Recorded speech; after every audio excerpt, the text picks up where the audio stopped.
जो हमेशा हमने झंडे को अपनाया, इस हिंदुस्तान की अजमत को अपनाया, अपने खून को बांटा और फिर हिंदुस्तान की सांझी विरासत को अपनाया। तुम रोज हमारे साथ ये करते हो।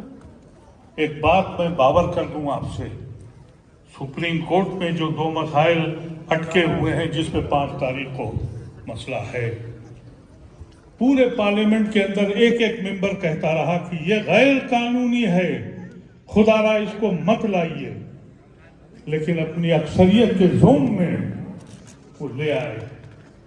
सुप्रीम कोर्ट यकीनी तौर पर अगर उसकी को अपनी अजमत कायम रखना है, वो मुहाफिज है हिंदुस्तान के आइन का, तो वो ये 2 या 3 मसले जिस पे आज उनका बहस है, वो इंशाअल्लाह उस पर स्टे लगेगा। लेकिन ये मत समझिएगा कि आपकी बचत हो गई है। पूरा का पूरा कानून नाकिस है। बहुत सी चीजें ऐसी हैं जो आप सोच भी नहीं सकते। कह दिया कि 12 साल से ज्यादा जिसका कब्जा है वो उसी का